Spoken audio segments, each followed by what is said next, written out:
शर्मा जी, राहुल पहुंच रहे हैं संसद में, तो चुनौती दे ही दी थी, अब सड़क से संग्राम की शुरुआत हो रही है। विजय जी, मैं बताना चाहता हूं, गुजरात में 1985 के बाद में कभी कांग्रेस की सरकार नहीं आई, आपने देखा होगा।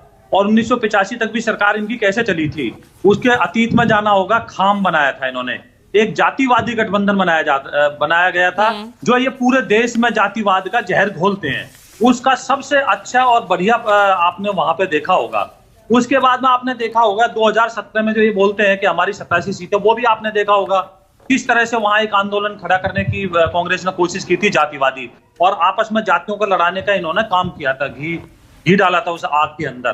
तो आप देखते हैं, देखिए गुजरात क्यों मोदी जी को या बीजेपी को पसंद करता है। गुजरात का जो क्षेत्रफल है वो देश में पूरे में 6% है, और वहां जो है जीडीपी है 18% देश की, और आप देखिए 30% एक्सपोर्ट करता है गुजरात।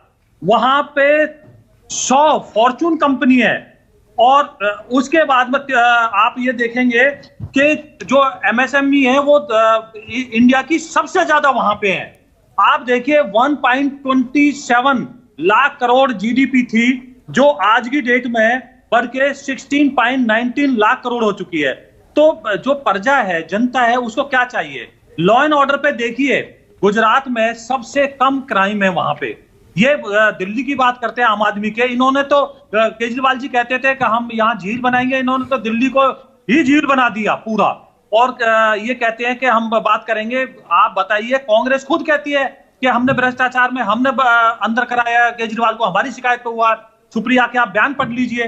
जहां तक कांग्रेस की बात है, कांग्रेस ने एक बार जोड़ तोड़ करके 96 में शंकर सिंह वघेला जो हमारे नेता थे बीजेपी के उस टाइम के, 1 साल के लिए हमारी सरकार तोड़ के बनाई थी इन्होंने।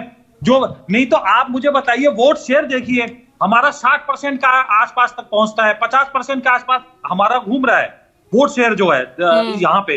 तो वहां की जनता हमें पसंद करती है, हम वहां काम करते हैं। अब ये स्कूलों की बातें करते हैं, आतिशी मलेरना का आप एक वीडियो देखिए, स्कूल में जाती है, कहते हैं ये वीडियो, ये स्कूलों का हाल है, क्या है ये? तो वो वीडियो से ये मना कर सकते हैं क्या? तो केजरीवाल जी चाहते हैं कि भ्रष्टाचार में इनको फ्री कर दिया जाए, जैसे ये अपने आप को संविधान से ऊपर समझते हैं कि कोई भी कार्रवाई ना करे, कोई भी एजेंसी ये भ्रष्टाचार करे, भ्रष्टाचार देश लेकिन जिस खाम वोटर की आप बात कर रहे हैं ना, क्षत्रियों की नाराजगी हमने लोकसभा चुनाव में देखी और उसका नतीजा भी देखा। उस नतीजा देखिए कहीं ना कहीं आपको नुकसान पहुंचाने वाला हुआ। मुस्लिम वोट इस बार कहां गया, जो कि एक मुश्त 2014-19 में आपकी तरफ जाता दिख रहा था। आदिवासी वोट बैंक कहां जाता दिखा? देखिए तो पूजा जी, उस वोट बैंक को तो हासिल करने में कुछ हद तक तो कामयाब रही, एक सीट जीत ली, 10 साल बाद ही जीती, तो एक सीट तो जीत ली ना, और कई सीटों पर बहुत ही कम मार्जिन से आपके उम्मीदवार जीते। देखिए पूजा जी, ऐसा है, हम लगातार 100 में से 100 मार्क्स ला रहे थे 2 चुनाव में, 10 साल लगातार हम लेकर। ठीक है, इस चुनाव में वो मुद्दा अब खत्म हो गया, उन्होंने माफी मांग ली रूपाला जी ने, तो उस बात को वहीं खत्म कर देना चाहिए। अगर कोई इंसान आगे बढ़ के उन्होंने, और ये अमित शाह जी ने भी बोला, पब्लिक डोमेन में बोला, भाई माफी मांग लिया उन्होंने, मुद्दा खत्म हो गया, तो वो चीज वहां चुनाव तक खत्म होगी। अब आने वाला जो चुनाव है वो 2027 में है, तो तब तक तो बहुत ज्यादा तो 2027 को आप देख रहे हैं ना, 2017 को भी मत भूलिए। 100 का जो है आंकड़ा वो पार नहीं कर पाए थे, रोक दिया था कांग्रेस ने वहीं पर आपको। नहीं तो आपको पता है ना वहां किस तरह से पटेल आंदोलन चलवाया गया था। अपना जो पटेल ही थे, इनके जो रणनीतिकार थे जो अहमद पटेल जी, उन्होंने किस तरह से, और अपना राहुल गांधी जी को जो हिंदुत्व को गाली देते हैं, हिंदू को गाली देते हैं, हिंदू हिंसक होता है, उनको मंदिर मंदिर भटकना पड़ा था। तब ये 116 सीट से 99 सीट, 15-16 सीट का, तो आज हमारी 156 सीटें हैं 182 में से। हमने इनका सुपड़ा साफ कर दिया।